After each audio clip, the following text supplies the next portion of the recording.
De tweede open dag van het Kerkenbuske in Helden stond zondag in het teken van kunst en cultuur. Heldense verenigingen presenteerden zich aan het publiek.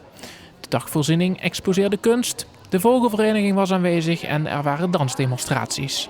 In een van de ruimtes van het Heldense gemeenschapshuis gaf kunstenaar Matt van der Heijden een presentatie waarbij hij een schilderij, gedicht en muziekstuk centraal stelde. Ik ben kunstschilder, dat is mijn werk. Ik heb dit schilderij uitgezocht omdat dit een beetje gaat over verandering. Ik heb hier vroeger gewoond en dit hele pand, het Kerkenbuske, heeft nu open dag. Het Kerkenbuske is helemaal veranderd. Hier was een kleuterschool en een opvang en daarvoor nog een nonnenklooster. En dat heb ik in mijn jeugd een beetje meegemaakt, dus dat veranderingsproces. En toen ze mij kwamen vragen of ik wou deelnemen aan de open dag, heb ik eigenlijk daarvoor gekozen om die verandering te laten zien en daar iets mee te doen. En daar een tekst voor geschreven en dit schilderij uitgezocht.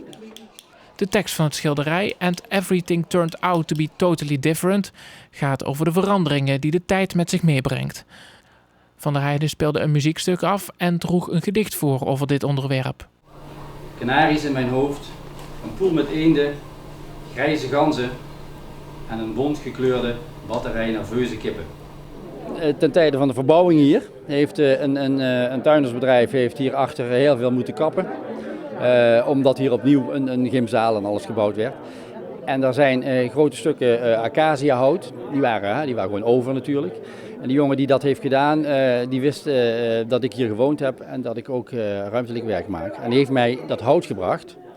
En met dat hout, dikke stammen acaciahout, daar ben ik mee aan de slag gegaan. Maar ik kwam er niet uit.